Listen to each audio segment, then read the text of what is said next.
पुनराग्रे प्रवक्ष्यामि शृणुध्व मुनि सत्यमा पुरा चोल का मुखो नाम नृपासीन महामती। अब श्री सूत जी कहते हैं कि यह भगवान सत्यनारायण की कथा केवल ऐसा नहीं कि धन ही देती है, ये तो धन, पुत्र, आयु, आरोग्य सब कुछ देने में सामर्थ्य है। तो एक बार क्या हुआ, एक उल्का मुख नाम के राजा थे। वह राजा जितेंद्रिय थे, जिन्होंने अपने मन को जीत रखा था, अपनी इंद्रियों को जीत लिया था। राजा सत्यवादी थे, हमेशा सत्य भाषण करते थे। और राजा का एक कार्य था कि प्रतिदिन देवालय में जाकर के और गरीब लोगों को और जो ब्राह्मण लोग धन उन सबको, पुजारियों को खूब दान दक्षिणा दे करके उनको संतुष्ट रखते थे, खूब संतुष्ट। और उनकी भार्या सरोज बदना, वो सुंदर मुख वाली और अपने पति के बात पर चलने वाली, ऐसी उनकी पत्नी भी सुंदर। एक दिन उन दोनों ने भद्रशिला नदी के तट पर भगवान सत्यनारायण का व्रत का आयोजन किया। एतस्मिन् अंतरे तत्र साधुरेका समागता। वहां पर उस समय एक व्यापारी वहां आ गया। उस व्यापारी का नाम सत्यनारायण कथा में साधु नाम का व्यापारी था। तो वो बड़े, लेकिन उसका नाम क्या रखा, साधु नाम का व्यापारी। तो वो व्यापारी आया और अपनी नाव को किनारे पर ठहरा कर, समुद्र में ही किनारे पर ठहरा करके वो राजा जहां व्रत कर रहे थे उस स्थल पर आया। वहां भगवान को नमस्कार किया, राजा को भी प्रणाम किया और कहने लगे कि आप यह क्या कर रहे हैं। केवदम कुरुते राजन भक्ति योगेन चेतसा। बड़े भक्ति से आप इसको क्या कर रहे हैं। तो राजा ने कहा, पूजनम कृते साधु विष्णु रतुल तेज था। ये भगवान सत्यनारायण का पूजन कर रहा हूं। तो उन्होंने कहा कि किस लिए कर रहे हैं आप, आपके पास तो कोई कमी नहीं है, धन धान्य सब परिपूर्ण है। तो उन्होंने बताया, व्रतम चा स्वजनई सार्धम पुत्र आदि कामनया। पुत्र आदि की प्राप्ति के लिए, यानी संतान प्राप्ति के लिए हम यह व्रत कर रहे हैं। तो व्यापारी ने विचार किया, और साधु के यहाँ भी यही था कि धन तो बहुत था लेकिन उसके यहाँ भी संतान नहीं थी। इसलिए उस व्यापारी ने विचार किया कि अगर इससे संतान देने वाला ये व्रत है और इससे संतान होती है तो मैं भी इस व्रत को करूंगा, मुझे भी इसका विस्तार से पूजन करने का नियम बताइए। और सारे विस्तार से पूजन की विधि समझ करके वह व्यापारी अपने घर गया और उसकी पत्नी, जिसका नाम था लीलावती, तो लीलावती नाम की अपने भार्या से व्रत के बारे में उसने बताया। और एक दिन एकस्मिन् दिवसे तस्य भार्या लीलावती सती, और भगवान के भक्तियुक्त कार्य में प्रवृत्त हो गई और भगवान की कृपा से वो गर्भवती हुई और 10वें महीने में एक सुंदर कन्या को उसने जन्म दिया। और कन्या कैसे बढ़ती है, जैसे शुक्ल पक्ष का चंद्रमा बढ़ता है। एक एक कला बढ़ने के कारण इसका नाम रखा गया कलावती।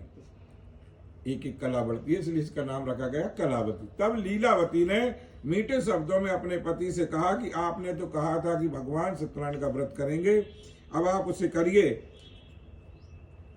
न करोसी किमर्थम वही पुरा संकल्पितम व्रतम। आप क्यों नहीं कर रहे, जो आपने पहले संकल्प लिया था उसे पूरा करिए। तो साधु ने अपनी पत्नी को समझाया।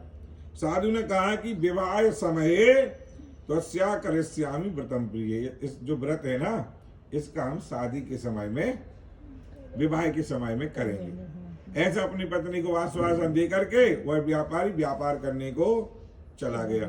बहुत दिन पर्यंत जब वो लौटा, व्यापार करके लौटा, तो देखा कि कन्या विवाह के योग्य हो गई है। ऐसा बताते हैं कि सखियों के साथ में नगर में उसको भ्रमण करते देखा तो वो समझ गया कि हमारी कन्या विवाह के योग्य हो गई है। तो उन्होंने एक दूत को बुलाया और दूत से कहा कि जाओ कोई सुयोग्य वर की खोज करो। तो कंचनपुर नामक एक नगर में जाकर के दूत ने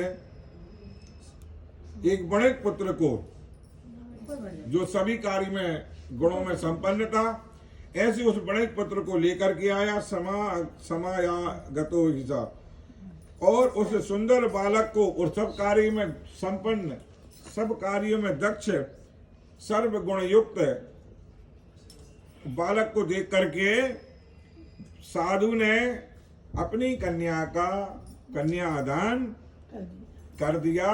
किंतु अब इसमें देखो थोड़ा सा आ गया, दुर्भाग्य के कारण उस समय वो व्रत को करना भूल गया।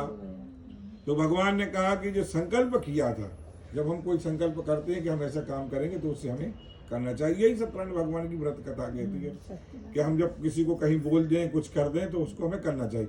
या तो बोलना नहीं चाहिए, या बोला है तो उसे पूर्ण करना चाहिए। तो तब उन्होंने क्या किया कि व्रत ना करने के कारण भगवान ने कहा कि अब इसको, क्योंकि जब जाकी उसमें गोस्वामी तुलसीदास जी ने एक चौपाई लिखी है कि जिस जाको प्रभु दारुण दुख देही और ताकि मति पहले हर ले। तो भगवान ने उसको क्या दिया, दरिद्रता होने का, जिसने कहा कि इसको दारुण दुख प्राप्त होगा, क्योंकि उसने संकल्प बोला था, साधु ने बोला था, भगवान ने तो नहीं कहा था कि। तो साधु ने कहा था, इसलिए कहा कि इनको दारुण दुख प्राप्त होगा। दरिद्रता में ये दरिद्रता से बनता है ये शब्द दारुण दुख। तो अब वो साधु अपने जमाई को लेकर व्यापार करने के लिए चले गए और वहां पर रत्नसार नगर में व्यापार करने लगे। और वहां पर राजा चंद्रकेतु के राज्य में व्यापार करने लगे। उसी समय राजा के यहाँ दो चोरों ने चोरी की। सिपाहियों को पता चला तो पीछे से सिपाही दौड़ रहे, आगे आगे चोर भागते भागते, और वहां जाके धन को छुपा के रख दिया जहां ये ससुर जमाई ठहरे हुए थे। इनकी नाव में धन को छोड़ दिया और वो जाकर छुप गए। सिपाहियों ने राजा के धन को देखा तो दोनों को बांध लिया, पकड़ लिया, और जाकर राजा के समीप जाकर बोले कि हम दो चोर पकड़ के लाए हैं। राजा ने भी उन्हें नहीं देखा, क्योंकि जब भगवान की कृपा हट जाती है तो पिता भी जो अमृत होता है ना, वो जहर का काम करने लगा। पिता भी जो है ना, शत्रु का काम करने लगता जब भगवान की कृपा हट जाती है। तो इसी प्रकार आज वो राजा ने उनको देखा नहीं, और राजा ने उनको कहा कि इन्हें कठिन कारागार में, इनको जेल में बंद कर दो। उस समय राजा ने उनका धन भी छीन लिया और उनको कारागार में डाल दिया। इस प्रकार राजा के द्वारा आदेश से उनको दोनों को बंदी गृह में बांध दिया गया। और वहां पर जो उनकी पत्नी थी, घर पर अकेली रहती थी, पत्नी और बेटी अकेली रहने के कारण वहां भी रात में चोरों ने चोरी कर ली और उनका जितना धन था वो सब चुरा लिया। और यहाँ तक कि वो दोनों माँ बेटी अन्य की चिंता में भूख प्यास के कारण घर घर घूमने लगी। एक दिन वह उनकी बेटी, जिसका नाम है कलावती, एक ब्राह्मण के घर में गई, भगवान सत्यनारायण का व्रत होते देखा। और कथा का समय जो शाम को होता है, इसलिए उन्होंने क्या किया कि कथा सुनकर प्रसाद लेकर जब रात में घर आई तो माँ ने पूछा कि कहाँ रही व तेरे मन में क्या इच्छा हो रही है, क्या चाहती है। तो उस बेटी ने बताया कि माँ, मैंने एक ब्राह्मण के घर में भगवान सत्यनारायण का व्रत होते देखा है। कन्या के वचन को सुनकर के माँ को याद आ गया कि तुम्हारे पिताजी ने भी व्रत करने को कहा था और हम भी भगवान सत्यनारायण का व्रत करने से वांछित रह गए, हम लोगों ने व्रत नहीं किया, इसलिए हमें ऐसा लगता है कि परेशानी हमको हो रही है।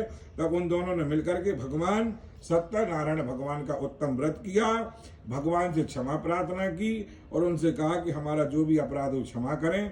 और ये प्रार्थना की कि प्रभु, यदि आप हमसे संतुष्ट हैं तो हमारी प्रार्थना को स्वीकार करते हुए पति और जामाई शीघ्रता से घर वापस आ जाएं। इस प्रकार जब प्रार्थना की, भगवान संतुष्ट हो गए। और रात में राजा चंद्रकेतु को भगवान ने दर्शन देकर, स्वप्न में दर्शन देकर कहा कि हे राजन, दोनों बंदियों को पराता छोड़ दो, वह वैश्य, उन्होंने धन अपहरण नहीं किया है।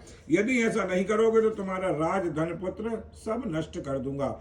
इस प्रकार भगवान राजा चंद्रकेतु स्वप्न में ये सब दर्शन दे करके, उनसे कह करके और अंतर ध्यान हो जाते हैं। प्रातः काल राजा चंद्रकेतु ने सभा में जाकर के सभी सभासदों को अपना स्वप्न सुनाया और उन दोनों वैश्यों को कैद से मुक्त कर सभा में बुलाया। दोनों ने आके राजा को नमस्कार किया। राजा ने बड़े मीठे शब्दों में कहा कि महानुभाव, यह भावी बस कठिन दुख प्राप्त हुआ है, इसमें हमारा कोई दोष नहीं है। तो क्योंकि ये कैसा होता है ना, एक देवताओं की तरफ से आता है देहिक, देविक, भौतिक तापा, 3 प्रकार के जो ताप होते हैं। तो जो भावी बस होता है ये देवताओं की तरफ से आता है, ये कोई किसी की वो नहीं है कि इसको मेट सके। हाँ, इसको अगर मेट सकते हैं तो गोस्वामी तुलसीदास जी ने लिखा है कि भावी मेट सके त्रिपुरारी। अगर कोई इसको मेटने वाले तो भगवान शंकर जी इसको हटा सकते हैं। तो इस प्रकार उन दोनों वैश्यों ने कहा कि प्रभु अब आपकी कृपा से अब हम मुक्त हो गए हैं, लेकिन उन्होंने कुछ नहीं कहा। राजा ने पूछा कि आपका धन कितना था? वैश्य ने बताया कि मेरा धन 1 नाव मेरे पास थी और पूरी परिपूर्ण थी, भरी हुई थी। तो राजा ने कहा कि भगवान ने मुझे आदेश किया है, इसलिए इनको 1 नाव नहीं, इनको 2 नाव दे दो। एक और अपनी तरफ से नाव भर के दे दी और उन दोनों ने राजा को नमस्कार किया, अपने घर के लिए चलने लगे। जय जय स्कंद पुराण रेवा खंड सत्यनारायण कथायाम 3य अध्याय। बोलो श्री सत्यनारायण भगवान की जय।